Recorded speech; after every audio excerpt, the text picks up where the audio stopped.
Suriye g'alaba qildi. Shuningdek, G'azza xalqimi İsrailiyani urush to'xtatishga majbur qildi. Undaqda biz bu hodisalardan qanday darslarni chiqara olamiz? Ammo bu yerda nurg'un uylar vayron bo'ldi, ularning shaharlari xoni vayron bo'ldi. Shuningdek, nurg'un bolalar o'ldirildi, ularning nurg'un ayollar o'ldirildi. Undaqda buni qanday g'alaba deb tushunamiz? Alloh taolo bizga shuncha shahidlarni bermasdan bu yordam qilsa bo'lmaydi.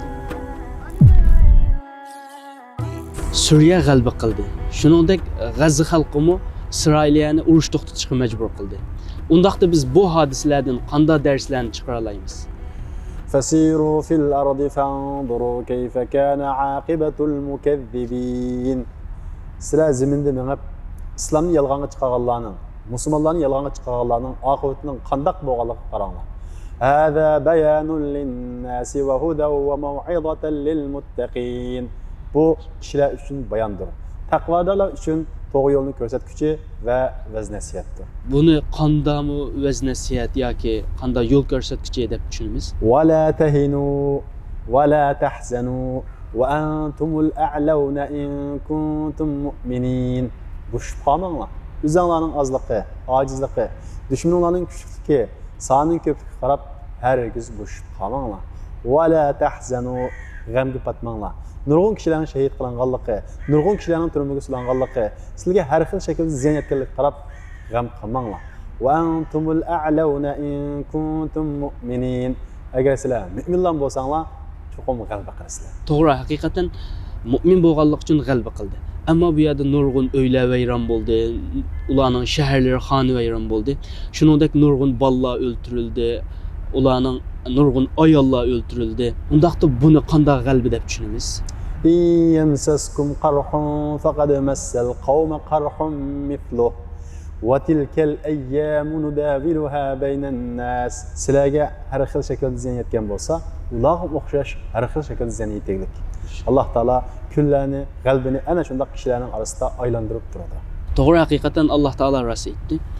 Alloh taolo bizga shuncha shahidlarni bermasdan bu yordam qilsa bo'lmamdi. Va liya'lamallohu allazina amanu va yattakhidha minkum shuhada vallohu la yuhibbuz zolimin. Alloh taolo mu'minlarni saxt mu'minlardan, mu'minlarni munofiqlardan va kofirlardan ayirish uchun va shundaqla sizlarning oranglardan bir-bir kishilarni shahid qilish orqali, ularning shahidlik maqomi bilan sharaflantirish orqali Alloh subhanahu va taolo mana shundaq majburiyatlarni sizlarga yuklaydi. Vallohu la yuhibbuz zolimin. Alloh zolimlarni asla yaxshi ko'rmaydi. Demak, musulmon bo'lganlikdan, Allohga iymon etganlikdan shuncha ziyonlarni tatgan bo'lsa-mu, bu musulmonga ziyon hisoblanmaydi ekan.